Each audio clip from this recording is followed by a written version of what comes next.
Welcome to the Pockets of Knowledge podcast. I'm your host, Desiree Stanley, here to share some amazing conversations. We're talking business, health, making and saving money, or starting something epic. Think of this as your go-to spot for stories that do a lot more than just kill time. They spark ideas, give you a boost, and perhaps even change the way you look at the world. I'm pulling in the experts, the thinkers, the doers, and the dreamers. We're about to dive into stories that open doors and ideas that light up your brain. Here we go. Welcome, everyone, to the Pockets of Knowledge podcast. I'm your host, Desiree Stanley, and with me today is my guest, Katharine Giovanni. How are you today, Katharine? I'm doing great. Thanks so much. Thanks for having me. Wonderful. I am so looking forward to this conversation. I knew as soon as I discovered you that I absolutely had to have you on the show. This is a topic I think that so many people really need to learn how to do. And so you're going to be sharing with us. First of all, let me just say who you are. Katharine, you are so accomplished. You are a 3-time award-winning best-selling author. You've written 12 books, 12. And your latest book is The Ultimate Path to Forgiveness, Unlocking Your Power. And so this is what we're going to be talking about today, forgiveness and discovering the transformative power of forgiveness. And so, again, I cannot wait to have this conversation with you. Thank you for joining us again. Katharine, I always love to have my guests start by telling us, how did this journey happen for you? What led you down this path? And so please take it away. Believe it or not, I think it started when I was a kid in the 8th grade in the never mind what year it was. I was in the 8th grade. My parents, I come from a very pickled family, dysfunctional, alcoholic. You can connect all the dots in your head. That's fine. And I was badly bullied in school because I was different. And in the 8th grade, my parents started to get a divorce and everything blew up. So I tried to commit suicide. And a friend talked me out of it. And so I turned into one of those angry teenagers. The kids I'm talking about, they have 1 or 2 friends. They're draped in black. I lived in New York City at the time in the 70s. We all wore black, so I'm not sure that qualifies. I was an angry kid, and I stayed angry well into my 20s. And one day my mother fell down the stairs, broke her hip, and went into the hospital. And even my mother couldn't get a gin and tonic in the hospital. So she dried out. We sent her to rehab. And so I spent the next 3 years making amends with her, and we became tighter than sisters. And then she died. And I realized that if I didn't get my own act together, I'd probably be dead too. So I have now been sober 34 years. So needless to say, I did get my act together.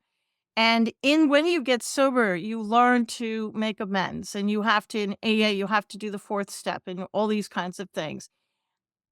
I was shy. So the idea of reaching out and calling people that were mad at me or I was mad at didn't really work for me.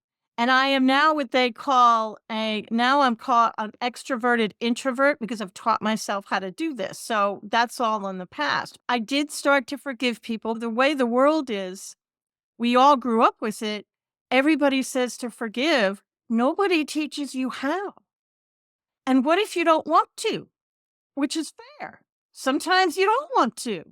So it's hard. So I just paid it lip service for years until I finally figured out with my partners, we figured out exactly how to forgive. And it's a very new kind of system that we've come up with. Wow. Thank you for sharing that with us, Katharine. That's so powerful. What an experience to go through. I mean, multiple experiences really in there, and having that with your mother specifically, but having the opportunity to really come together and heal each other, I think, and as yourself and her and together, that healing is so important. So it's wonderful that you had that chance to do that. I think there's many people who don't have that chance and or aren't ready to forget, as you're sharing. Some people just don't want to do it, and that is fair. And so actually that's something we're going to talk about today, right? Is first of all, how do I forgive them? And you pointed in there about, do I need to call somebody and tell them I forgive them or whatever the case may be? And so let's dive into that, if you would. Okay. Let's talk about, do we have to call the person and say, I forgive you? Okay. When you think of forgiveness, including yourself, 10 out of 10 people on a 10 scale, with 10 being unforgivable dumpster fire and 1 being the easiest person in the world to forgive, y'all are thinking of your number 10. Everybody. You're thinking of that one person, event, or memory that absolutely wrecked your world and hurt you the most. And you probably don't want to forgive that person. That's fair. So, in my system, I actually want you to start with the easy ones. You'll get to the number 10s eventually or not, but I want you to start with the ones. Now, before I explain the system, there's a couple of things. First of all, just because I forgive you doesn't mean I want a relationship with you. I probably don't. Just because I forgive you doesn't mean you were right. You're still wrong. You're still a dumpster fire as far as I'm concerned. Forgiveness merely means I want you out of my head. That's it. I want to stop thinking about you.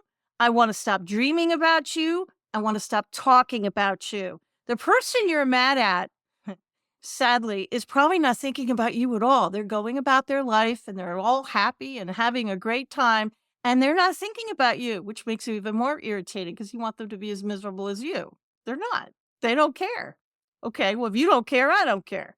I'm doing this for me. It's private, it's personal, it's selfish. Forgiveness is selfish. I'm doing it for me in the privacy of my own home. And no, you don't have to reach out and contact them if you don't want to, because you're doing it for you. And you can forgive dead people, to be perfectly blunt, because you're doing it for you, where they are or not, doesn't matter a lick.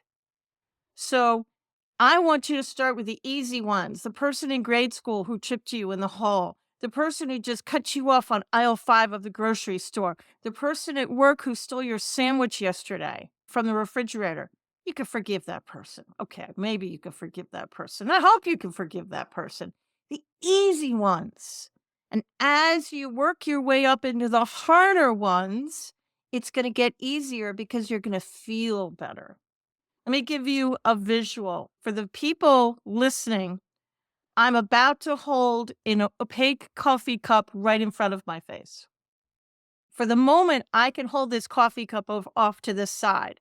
It's easy. This coffee cup represents anger and bitterness and all the yucksy stuff, right? All the negative emotions I need to forgive.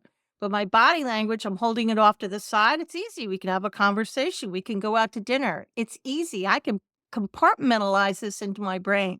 The longer I hold on to it, the more my arm is going to hurt. So now, for those listening, I'm using 2 hands to hold up this cup because now it's starting to get painful. It's starting to permeate my brain and my everyday life. If I keep holding on to it, my body language, I'm now holding the cup in front of my face and both arms are engaged. So I can't talk to Desiree. I mean, I can hear her, but I can't see her.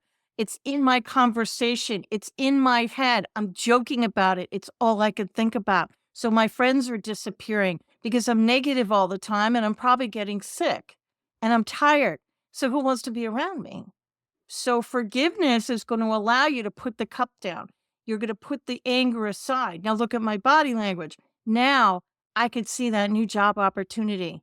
Why didn't I see it before? Because I was too focused on the anger. Now I can see the new job. I can see the new love of my life that just walked in that I might have missed before. I could see new money opportunity. I could see a new weight loss option. There's a reason to buy the book. You might lose some weight. There you go. As you work your way up through the numbers, it's going to get easier. Catherine, that is amazing. Thank you for sharing that visual, because I think for the viewers on YouTube, you will absolutely see that, but you did a Yep. great job describing it for the listeners. That weight to the side, we don't think about when you're holding it for a really long time, that starts to get hard to do. And so, what a great visual Yeah. representation of what's happening inside of our mind and what begins to then happen in our body, because now we're using 2 arms. And then it's our upper body, because we're now having to use more of every part of us to battle that. thing Right. that we're holding on to. And so I think that was a fantastic way to describe it. And it really, for me, was like this light bulb moment there. Like, wow, that's awesome. So thank you so much for describing in that way. I think the listeners can get that as well. So tremendous. Okay, so then let's talk about how and first of all, I just want to comment. I love that you're saying start with the easy stuff. And I think Yeah. that if we translate this in every area of our life, when you start with the easy things and you work up to the hard things, you can manage it because you've been working toward it, right? It's just like when Right. we're exercising or lifting weights or doing anything that is new, it's difficult, but it gets easier as we keep doing it. So, again, tremendous. So, let's talk about now how we go about forgiving. Here's the special sauce to the whole thing. Eventually, you're going to get to the higher numbers. You're going to make a list, blah, blah, blah. There are worksheets in the book to help you out. When you get to the people you rate as 6, 7, 8, 9, 10, it's going to get a little harder. You can forgive people, places, and things. Stay with me. You can forgive these things. Now, I do have a whole chapter on science, couple studies to back up what I'm saying for all the people who are not believing what I'm saying. There is science in there. And Einstein did prove that energy is neither created nor destroyed. It simply transforms into something else. So when you get angry, what do we all think? It leaves our mouths and it dissipates happily into the happy little clouds of the universe. It does not. It hangs around your energy field, just like in the cup. It's your energy field and it just stays around you. And that's why the intergenerational trauma, there's a buzzword everybody's talking about. Well, why do you have the intergenerational trauma and anger? Because the energy is transferred from you to other people. So you can forgive that energy and you can turn that energy from a dark to a light. So a lot of people say, okay, you need to forgive and forget. Okay, I'm from New York originally. I live in the South. This girl's not going to forget. I'm sorry, not going to happen. There might be a unicorn person in the planet somewhere who can forget. I'm not your girl. So my way is you'll know you have forgiven when you can look at the person's name and there is zero feeling.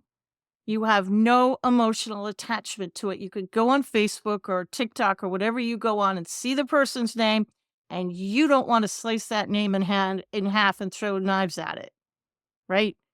Come on, we've all done that. You see the bully that bullied you in school, right? And you see they broke their leg, and in your head, you're going, karma, they probably deserved that, right? We have all done it. When you look at that bully, you're not going to have any attachment to it. You're not going to be happy. You're not going to be sad. So, in my world, I want you to forgive the person and the energy around the person and yourself and the energy around you. Okay, Catherine, I can't forgive them. Okay, you don't have to because there's other things you can forgive in that memory. For example, let's say you drive to work every day, you stop at a red light. On your right hand side is the school where you used to play in the playground. And it was your grammar school.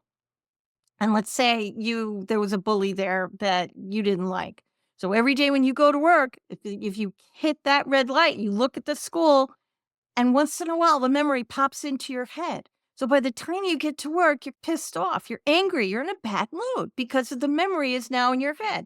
So you're an adult thinking about something that happened 30 years ago. This is ridiculous. A 40, 50, 30 something year old person should not be thinking about something that happened in grammar school. So you beat yourself up, yet you are. It's like a movie playing in the back of your head that you don't even know is there. So how do you get rid of it? Okay, maybe you don't want to forgive the bully. Totally fair. Maybe you're not ready. Maybe you don't want to. There's other things you can forgive. Everything Einstein proved has energy around it, including this cup. Everything has energy. So you forgive the energy. You forgive the building, the table, the chair. You forgive the swing set. You forgive the people who didn't help you. You forgive the bed, the table, the chair, the road, the building, the day. I forgave 1974. I did. And the energy around it, because that's the year I tried to commit suicide. I am a cancer survivor, 12 years cancer free from breast cancer, stage 3. I forgave cancer. I forgave chemo. I forgave the chemo chair. I forgave the surgeons. I forgave every part of it. I forgave myself for getting cancer. You can forgive anything. You can forgive political people. You can forgive cities. You have a bad, maybe I went to LA and I had a really bad experience. So forgive LA. You can literally forgive anything, but do start with the easy ones and work your way up to the dumpster fire. And if you can't forgive the dumpster fire, pull things out of that dumpster fire that you can forgive. And if you can't even do that, forgive yourself for not being able to forgive. Just start there. Oh gosh, Catherine, this is fantastic. So good. I love this. And you're absolutely right. I mean, the energy, I think we really do all know that everything is energy, and the Yep. energy feeds off the energy, and the energy we put on other people then translates to what happens with them. And then they put it onto somebody else, and then it spreads. And the same is true for good energy as well, right? Right. So Absolutely. let's remember that. But I love so much the idea of just forgiving the things around an occurrence, or like you just shared, the description of forgiving the school or whatever the Yeah. case may be. Maybe it's your childhood room. Maybe it's the kitchen, or in my case, the dining room table where my parents lectured me when I was a kid. Forgive the table. Funny story about that table. When we moved and we downsized, I looked at my grown sons who were grown and out of the house now and said, "Do you want the table? You grew up with this table. I grew up with this table." They just looked at me and they said, "Mom, that's the homework table. We don't want it." They had bad memories attached to that table. And so they didn't want it. So did they forgive the table? Yeah, eventually they had to forgive the table too. It's that kind of thing. You don't want those memories stuck in your head. And the good news is I really had a kind of a warped childhood, as many of us did, but it's not erasing the memories per se. I can still dredge them up if you want me to, but I remember the love now. I remember the love and the respect and the good times that we had. I don't remember, like, when my parents gave scotch to the dog because we were going on a long trip. Yeah, that's probably not normal. But I remember the good times I had with my family, and that's what I remember now. So for people who don't wanna go back into their past because it was too painful, I'm really only asking you to go back one more time. But remember, this is a marathon, people. It's not a sprint. You can't get a number 10 person down to a 1 in one sitting.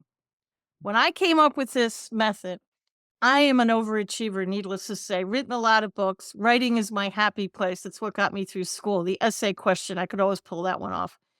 But I sat down and I wrote a list of people. And I thought, this is going to be great. I must have been 50 people down. I wrote down everybody and I thought, this is great. I'll do it before bed because your body heals itself before when it's sleeping. I thought, I'm going to wake up tomorrow. I'm going to be a brand new person. I'm going to be like a butterfly coming out of the cocoon. This is going to be the best thing ever. Didn't work out the way I thought because I did forgive all those people, and then I spent the next 3 days in bed with what everybody thought was a stomach flu because my body had to clear the anger. And what am I talking about? There was a Japanese water study done by a guy named Matsumoto, and you can Google it right online. The pictures are stunning. And I'll dumb this down seriously. He took several containers of water. One container of water he said nice things to and spoke love to. The other container of water he spoke hate to, nasty things. Put them under a microscope. And the study is more involved than that, but that's the gist of it. And the water he spoke nasty things to had these black and brown sludgy formations. The water he spoke love to had these beautiful crystalline snowflake-like formations. Why am I telling you this? Your body's 98% water. So when you're saying bad things to yourself, your self-talk is bad, or you're angry at people, what do you think are happening to the cells of your body? People say anger is toxic. Nobody tells you how it's toxic. They just tell you is. This is the how. That's how anger is toxic. You're literally turning your body into black and brown sludge, to be honest. So when you forgive, it's got to go someplace, doesn't it? So your body will heal itself as much as it can. And it's not that you ate a bad piece of fish. Your body is just releasing all the toxic waste, so to speak. So my advice to everybody is do as I say, not as I did, and only do 10 to 12 people a night, no more than that. If you can do less, that does mean it's going to take you a lot more time, but this is a marathon and this stuff is powerful stuff. And it works. It's like the law of gravity. The law of gravity is going to work whether you believe it or not. I can call the law of gravity keeping Desiree on the ground. It doesn't care. It's still going to work. I don't believe in the law of gravity. Still doesn't care. Still going to work. This stuff is real and it works. Yeah, that's fabulous, Catherine. Thank you for sharing that with us. And I had another guest who was on previously that also talked about that same Mhm. water study. It is fantastic. And so Interesting, here's right? like the evidence that we all kind of knew, like you just said, that Yep. being angry, it's toxic. We didn't really know why. We just knew that it was. Now here's exactly why. This is The the reason. proof. This is Yep. why. And so I think it's tremendous. I want everybody to get the book so that they can begin to understand this. And thank you again for sharing that this is a process. Don't do it all at once. Take No, time please with don't do it. that. Yeah. I mean, really, as your example, it sounds like really not good to try to do it all at once. Take time, break it up, work with Yep. those easy ones first until Yep. you get to the harder ones. And so it also allows your body to heal slowly through the process. So yeah, I think that's tremendous. Thank you for sharing that with us. Oh my gosh. Catherine, I knew this conversation was going to be amazing, and it has just been tremendous so far. I love it. Okay, so now, if you want to, could you forgive someone face to face? And if you were going to do that, would you have any recommendations on how you would want to do that? Okay, don't throw things at them. I think maybe you want to go to a public place where everybody's going to play nice with each other. But if you want to go face to face, it's absolutely fine. Knock yourself out. It's fine. But remember, you're both adults. You can play in the Mm. sandbox together. And I actually have some clients who have done this with their spouse, and they, using my method in the book as outlined in the worksheets, they actually do it as a couple. And it's very cleansing to do it on each other. And it's cleansing if you want to do that. But Yeah. remember, you're both adults and the memories. The reason I like to do it all by myself is because if I'm really mad at somebody and they're a narcissist or they're going to want to tell me their side of the story. Okay, in this particular process, I have no interest in their side of the story, with all due respect. So I imagine that the person is standing in front of me when I do this. I'm usually sitting in my bed and I imagine the person's in front of me and I let them have it if I want to. I'll say whatever I want to say. And I imagine the person's in front of me as I remember them. And then I imagine that they walk out of the room and then I forgive them using the mantra I have in the book. It's cleansing for me. Now, if you want to do that in person because it's a parent or a sibling or an ex or whatever, sure. If that's what you need to do for closure, because closure is important for people, do it. Mhm. Absolutely. That's always been enough closure for me. Most of my family has passed away, so it's not an option for me in many of those situations, or they've already gone. But if you want to do it one on one, that's fine. Just make sure you have some coffee and you don't drink too much and there's nothing sharp in front of you. Yeah, and that's fair. There may be some cases where it absolutely makes no sense to do this face to face. Probably not. If it's deeply injurious, you're not going to want to be sitting in front of that person. So I absolutely think that what you shared about imagining them and just Yep. getting all those things out, I love that suggestion. Imagine them leaving, and then you're just, it's like, that's it. I've said my piece. I've let you, You're done. you're out of here now. And You're done. But if don't forget to forgive the energy, which is what everybody doesn't know to do. And it sometimes people will say, maybe I had a pre-birth contract. Okay, that's a little voodoo-y, but it does happen. If you're into that, if you want to take it that giant step forward, well then cut the cord. So that's fine. All of these things are real. There's more to life than we've all been taught. But when it comes to forgiveness, I usually can't say it enough. It's selfish. And one of the most important things is don't forget to forgive yourself. You might be your own number 10. And my advice is the same thing. I am not a religious person by any stretch, but I did have to recite Bible verses in school. And one Bible verse got me to forgive my parents. And Jesus is nailed up on the cross, and he says, "Forgive them, Father, they know not what they do," which what he means is, if you're in 5th grade and you don't know trigonometry, I can't get angry at you because you haven't learned it yet. So my parents did the best they could with the tools they had at the time. Was it good enough? No, of course not. But I can forgive that with some combination of Simone Biles level mental gymnastics. I can work my way down from a 10 to an 8 to I can work my way down. And that's how I did it to get those people down. This is gonna take you a little bit of time, and you have to be nice to yourself, but the person Catherine was in her 20s is a different person. I had to be that person to survive. So I can forgive the 20-year-old Catherine as a separate entity, if you see where I'm going with this. And I can forgive the memories around that person. And eventually, if I would work it long enough, I probably will be able to forgive that particular Catherine because I'm a different person today. So that's how you roll back when you are your own number 10. Yeah. No, thank you for sharing that for sure. I think that many of us do hold ourselves to a level that we feel like we should have known this, we should have Yes. done something differently, all of those things that we tell Yep. ourselves. And yeah, we probably, many of us are our number 10. So I think that it's great that you shared how we can begin to kind of work ourselves to a level that we really can forgive ourselves for doing what we had to do in a time we had to do it. We maybe didn't have any other options, and we've got to forgive ourselves for doing that. Well, from this position now, we can see there were maybe other options, but at the time, There that were wasn't no the other case. options at the time. Hindsight is Yeah, 2020. I'm right. 63 now, so I can look back at my 20-year-old self and said, "What the bleep did you do that for?" But I'm older now, and there's been a lot of water under the bridge for me. Been there, done that, bought the T-shirt. But when I was 20, yeah, you can't see the forest beyond the trees, can you? You just can't. You don't know what you don't know. You can forgive that person because you can. Yeah, love it.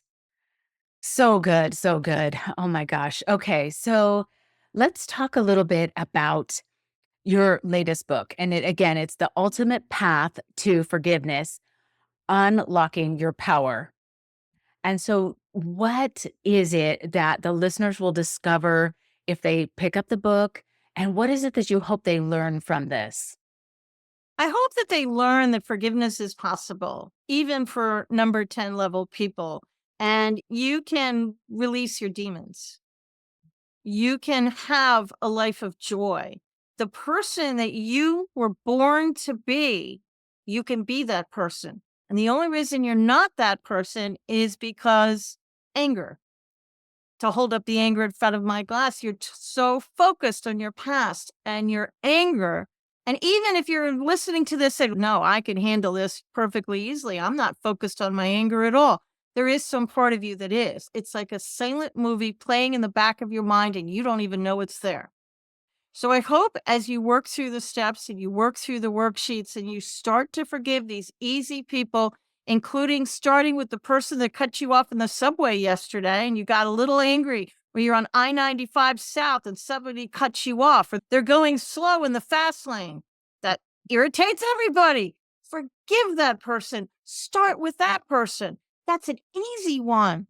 And the thing is, this is like an onion. So as you peel back the layers of your anger, even with the number ones, you're going to come up with more memories that you have forgotten. The mind is a brilliant tool. and it hides things to protect you. And as you roll things back, you're going to remember things. So be kind to yourself. It's a process, but forgiveness is possible. You can forgive the people that you're thinking of right now. You can. Just don't start with them. Start with the easy ones. And there's worksheets in the books, and there's a mantra. The mantra is very simple. You don't have to dance around the room unless you want to. You don't have to hold crystals or burn incense, unless, of course, you want to. That's fine. I'm a very simple soul. It's a very simple mantra. But I hope that people, when they read the book, and I have the audiobook available because I know people, not everybody likes to read. So the audiobook is there for you. If you go on Audible, I think it might even be free. I saw Zero buy it the other day. If you sign up for, I don't know, some Amazon thing. But I hope that everybody understands that ultimate forgiveness is possible. Yeah. That's so great, Catherine. It's so great. I mean, the point about the onion and the layers, and you're Yeah, absolutely right. Our mind will do whatever it has to do to protect us. And sure. the unfortunate part of that is that there's side effects, right? And that's what we discover in our bodies when these things, when your mind is pushing these things down, they pop up in your body. So you're gonna 'Cause probably it's start still to, there, isn't it? I mean, yeah, it's still in your head, you're just not aware of it. You're not knowing have nobody to forgive. You probably do. Your yeah, mind is just compartmentalized, I think is the right word. yeah. Yeah, and so when we take the time to begin forgiving, we can also be healing our body because that's going to be That's right. releasing all of that as we talked about earlier. So fantastic stuff. I love it, Catherine. Oh my gosh. Okay. So is there anything else that you haven't shared yet that you really want the person listening to know about forgiveness, how it is so beneficial, anything that you really think that the listener should know that you maybe haven't said yet? I really just want people to know that they're worthy. A Mm. lot of women have this worthy thing. They don't think they're worthy enough to live a life of joy. I ask people all the time, what brings you joy? And 9 out of 10 people can't answer my question. They say a good cup of coffee or a vacation brings me joy. I'm talking about deep joy. I'm talking about permanent joy, and nobody can answer my question. So I want people to know that you are worthy to live a life of joy and happiness. And for the women out there, you really are worthy, and we believe you. We 100% believe you. So you are worthy to start this journey. And I think once you start this journey, you're going to start to feel better. Coffee will taste better. And it's this thing you're going to, when you forgive somebody, it just, my older son says his shoulders feel lighter. And he said, that's weird, but it doesn't even make sense. He said to me, I said, no, it doesn't, but you kind of do. I feel energy leave the center of my belly and my solar plexus. That doesn't make sense either, but it does. So your body, you're going to actually feel the energy leave because everybody does. And if you don't worry about it, just keep going. Everybody can do this and everybody can lead a life of joy. It's our birthright. Amazing. Yeah, I absolutely agree. And I just want to share what you said earlier. And in that, when you begin to forgive and let go of this, Mhm, again, the visual of holding that cup, that's your anger, that's all of those mhm. things. What can you suddenly discover? And you shared, like, oh my gosh, here's this job opportunity that I didn't even That's know. right. Here's this person that I maybe have a connection with. I never would have discovered if I hadn't let this go. And so That's again, that we are worthy of all of that and more, and the mhm. joy and the happiness and the success and everything that we want in life. And so I Yeah. love that so much. Thank you. My pleasure. This is a journey. This what I'm talking about is not easy. And I'll be completely frank about it. It's not.